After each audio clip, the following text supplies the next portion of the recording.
السلام علیکم ناظرین، نواز شریف کے سہولتکاروں کی طرف سے آخرکار حامد میر کا شو بھی بند کروا دیا گیا، کیونکہ وہ بھی حق اور سچ پر مبنی بات کرنے لگے تھے، کیونکہ ان سے عوام کے ساتھ ہونے والا ظلم و جبر برداشت نہیں ہوا، اسی لیے حامد میر کا شو بھی بند کروا دیا گیا۔ ان کا شو کس وجہ سے بند کروایا، آئیے پہلے ان کا وہ بیان دیکھتے ہیں، پھر اس پر بات کرتے ہیں۔ پاکستان جو ہے وہ دنیا کے 10 ان ممالک میں شامل ہے جو صحافیوں کے لیے بہت ہی خطرناک ہیں۔ ہر گزرتے دن کے ساتھ ہماری جو آزادی ہے وہ سکڑتی جا رہی ہے۔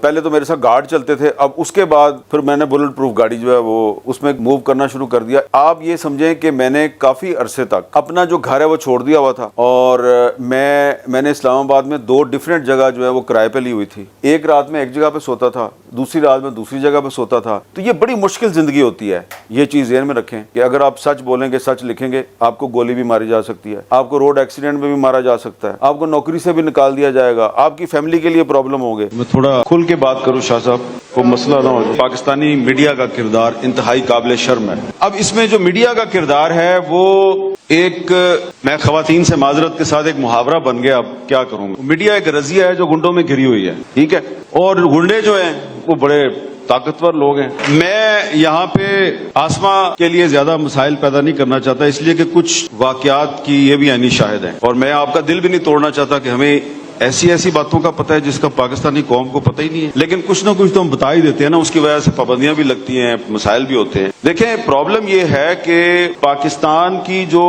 ریاست ہے وہ جب تک ایک آزاد پارلیمنٹ نہیں چلائے گی تو نہ پاکستان کے مسئلے حل ہوں گے، نہ کشمیر کے مسئلے حل ہوں گے۔ جنگ اخبار میں جو میرا کالم شائع ہوا وہ گوگل کر کے نکال کے پڑھ لیں، تو مجھے اگر کچھ پتا تھا اور میں وہ وارن کر رہا تھا تو اس کی کوئی وجہ تھی نا، اور صرف ایک آسما شرازی نہیں ہے یہاں پہ جس کو کچھ باتوں کا پتا ہے، ایک اور بھی صاحب یہاں بیٹھے ہوئے بڑے محترم فواد حسن فواد صاحب، ان کو بھی پتا ہے کہ کون کون سے پاکستان کے طاقتور لوگ کشمیر کو بیچنے کے چکر میں تھے۔ انڈیا نے جو کیا اس کو چھوڑ دو نا، انڈیا کی تو مذمت کرتے ہیں بھائی، دشمن ہے وہ۔ جو پاکستان میں بیٹھے ہوئے ہیں، اسلام آباد میں بیٹھے ہوئے ہیں، انہوں نے کس طریقے سے کشمیر کو بیچنے کی کوشش کی۔ آسما، آپ کی اجازت سے برا نہ منانا، ایک جگہ پہ آسما بھی بیٹھی ہوئی تھی اور میں بھی بیٹھا ہوا تھا، آف دی ریکارڈ تھی، میں نام نہیں لیتا، پتہ چل جائے گا سب کو۔ چلو یہ ویسے ہیں بڑے سمجھدار، ان کو لوگ بیوقوف سمجھتے ہیں لیکن ہیں بڑے سمجھدار۔ تو وہ جو صاحب تھے وہ کہتے ہیں ہمیں مجھے خاص طور پہ بار بار نام لے کے یہ اس کی گواہی دے گی، یہاں تک کہا کہ اگر مارشل لا لگایا تو تمہارا بھی نام اس میں لگا دیں گے۔ وہ بار بار کہہ رہے ہیں کہ ہم کشمیر کا مسئلہ حل کرنا چاہتے تھے، یہ میڈیا نے مسئلہ حل نہیں ہونے دیا۔ ایسے ہی ہوا، یہی کہا اس نے۔ تو اگر آپ کو یاد ہو تو میں ان دنوں میں سیز فائر کے بعد میں وہ ہجیرا گیا، آگے گیا عباس پور، اس کے آگے میں ادھر پھرتا رہا، ایل او سی پہ لوگوں سے بات چیت کرتا رہا۔ کو حالات مجھے کو ٹھیک نظر نہیں آئے کہ پہلے وہ انسانوں کو گولیاں مارتی تھی انڈین آرمی، سیز فائر کے بعد وہ ان کی مرغیاں، بھینسیں، بکریاں، ان کو گولی مارتے ہیں۔ میں جب واپس گیا تو مجھے آرڈر آیا کہ یہ رپورٹ نہیں کرنا کہ وہ گائے، بھینسوں اور بکریوں کو گولیاں مارتے ہیں۔ میں کہا کیوں جی؟ میرے پہ یہ بھی وقت آنا تھا پاکستان میں کہ مجھے کہا جا رہا ہے کہ انڈین فوج جو ہے وہ سیز فائر کی خلاف ورزی کر رہی ہے، اور میں کہوں نہیں، بالکل سیز فائر کی خلاف ورزی نہیں ہو رہی، سب صحیح جا رہا ہے۔ وہ کافی حالات جو ہے وہ ہمارے لیے خراب ہو گئے، اور سیدھی سی بات ہے جی، سینسر کے ذریعے ہماری آواز دبا دی گئی۔ کس چیز پہ سینسر لگایا؟ میرے پیارے بچوں، آپ کو سنا رہا ہوں، بزرگوں کو نہیں سنا رہا، کہ یہ اتنا آسان پروفیشن نہیں ہے میڈیا۔ مجھ جیسے صحافی کو یہ رپورٹ کرنے کی اجازت نہیں دی گئی کہ سیز فائر کے بعد لائن آف کنٹرول پہ انڈین آرمی جو ہے وہ مظلوم کشمیریوں کی جو مال مویشی ہے ان پر فائرنگ کرتی ہے تاکہ وہ ہجرت کر کے پیچھے چلے جائیں، علاقے خالی کر دیں۔ اس کی مجھے اجازت نہیں دی گئی۔ اگر میں اس پہ کچھ لکھتا تھا تو وہ شائع نہیں ہوتا تھا، کچھ بولتا تھا وہ آن ایئر نہیں ہوتا تھا۔ تو الٹیمیٹ اس کا نتیجہ یہ نکلا کہ ایک دن وہ جو ماسٹر مائنڈ صاحب تھے انہوں نے 10-15 صحافی اکٹھے کیے، اور ان میں آسما بھی بیٹھی ہوئی تھی، اور اس نے جناب ہمارے خلاف ایک چارج شیٹ کھول دی۔ تو مجھے تو اس دن بڑا اپنے آپ پہ فخر ہوا کہ یار میرے پہ چارج شیٹ لگ رہی ہے، آسما شرازی پہ چارج شیٹ لگ رہی ہے، باقی ہمارے جو ساتھی ہیں ان کو نام لے کے وہ صاحب سلواتے سنا رہے ہیں۔ بس انہوں نے یہ نہیں کیا کہ چھڈا گا نہیں، باقی جو انہوں نے کرنا تھا کہہ دیا۔ چھتر پریڈ کی اس نے ہماری۔ کیا قصور کیا ہے کہ ہم کشمیر کا مسئلہ حل کرنا چاہتے ہیں اور آپ میڈیا والے مسئلہ حل نہیں ہونے دیتے۔ اب وہ سن لیں ان کا سلوشن کیا تھا، جو وہ سلوشن بھی انہوں نے ریپیٹ کیا۔ کیا کہا تھا انہوں نے؟ وہی جنرل مشرف والا جو فارمولا تھا کہ جو ہندوستان کے پاس کشمیر ہے وہ ہندوستان کے پاس رہے, جو پاکستان کے پاس ہے وہ پاکستان کے پاس رہے. یہ کوئی سلوشن ہے یا دھوکہ دہی ہے؟ دھوکہ.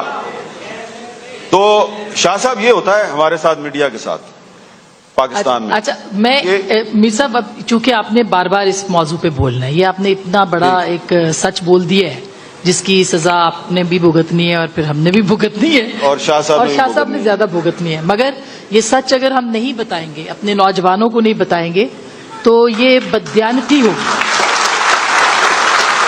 ہم اپنی آزادی کھوتے جا رہے ہیں. تو اگر میڈیا کے پاس آزادی نہیں ہوگی تو اس کی کریڈیبلٹی نہیں ہوگی, اور اگر میڈیا کی کریڈیبلٹی نہیں ہوگی تو اس کا وجود خطرے میں پڑ جائے گا. تو اس وقت بہت سی جو معاشی, سیاسی اور سماجی وجوہات ہیں, ان کی بنا پر میں یہ کہوں گا کہ پاکستان کے میڈیا کو دو بڑے چیلنجز کا سامنا ہے. ایک تو اس کا وجود خطرے میں ہے, اس کی سروائیول بہت بڑا مسئلہ ہے, اور دوسرا اس کی آزادی تیزی سے ختم ہو رہی ہے. تو میڈیا جو ہے اس کو اپنے لیے بھی انصاف چاہیے اور سماج کے لیے بھی انصاف چاہیے. اور اس وقت جو سب سے بڑی سٹوری پاکستان میں ہے وہ یہ ہے کہ پاکستان کا میڈیا اور پاکستان کی سوسائٹی دونوں انصاف کے لیے دھکے کھا رہے ہیں. ایک طرف سوسائٹی ہے, وہاں پہ آپ کو مسنگ پرسنز کی فیملی نظر آتی ہیں جو پاکستان کے ہر بڑے شہر میں مظاہرے کر رہی ہیں, لاپتہ افراد کی تعداد بڑھ رہی ہے, اور میڈیا ان کی آواز نہیں بن سکتا. اگر میڈیا لاپتہ افراد کا مسئلہ اٹھاتا ہے تو کہا جاتا ہے کہ جی آپ پاکستان کے دشمنوں کے ساتھ ملی بھگت کر رہے ہیں آپ. اور خود میڈیا جو ہے اس کو بھی انصاف کی تلاش ہے. پچھلے سال ارشد شریف جو ہے اس کو کینیا میں شہید کیا گیا. پاکستان کی بقا اور پاکستان کی سروائیول جو ہے وہ جمہوریت میں ہے, اور جمہوریت جو ہے وہ اسی صورت میں قائم رہ سکتی ہے کہ اگر میڈیا آزاد ہوگا. لیکن آپ دیکھیں کہ پاکستان کی ریاست کا وجود جو ہے وہ خطرے میں اس لیے ہمیشہ رہا ہے کہ یہاں پہ 4 دفعہ فوجی آمریت آئی ہے, اور چاروں دفعہ جب بھی فوجی آمریت آئی تو اس نے میڈیا کی آواز دبائی.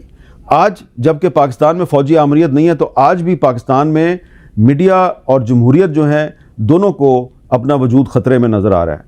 تو میڈیا کی آزادی اس لیے ضروری ہے کہ اگر میڈیا نہیں ہوگا تو پاکستان میں جمہوریت نہیں ہوگی, اور اگر جمہوریت نہیں ہوگی تو پاکستان کے ساتھ وہی کچھ ہو سکتا ہے جو کہ 1971 میں ہوا تھا. ناظرین, یہ واقعات ارشد شریف سے شروع ہوئے جنہوں نے مقتدر حلقوں کے بارے میں عوام کو کچھ حقائق سے آگاہ کیا, لیکن مقتدر حلقوں سے یہ بات برداشت نہ ہوئی کیونکہ انہیں یہ لگا کہ وہ عوام میں بھی بے عزت ہو جائیں گے. اسی لیے انہوں نے ارشد شریف کو شہید کروا دیا. اس کے بعد عمران ریاض خان جو ہمیشہ حق اور سچ پر مبنی بات کرتے تھے, جب طاقتور حلقوں کو اس بات کا اندازہ ہوا کہ عمران ریاض خان ان کے پول کھول دے گا اور اس کی وجہ سے ان کی ساکھ کو نقصان پہنچ رہا ہے, اور انہیں اندازہ ہو گیا تھا کہ عمران ریاض خان ان کا اصل چہرہ عوام کے سامنے لا رہا ہے, لہٰذا انہوں نے عمران ریاض خان کو بھی غائب کروا دیا.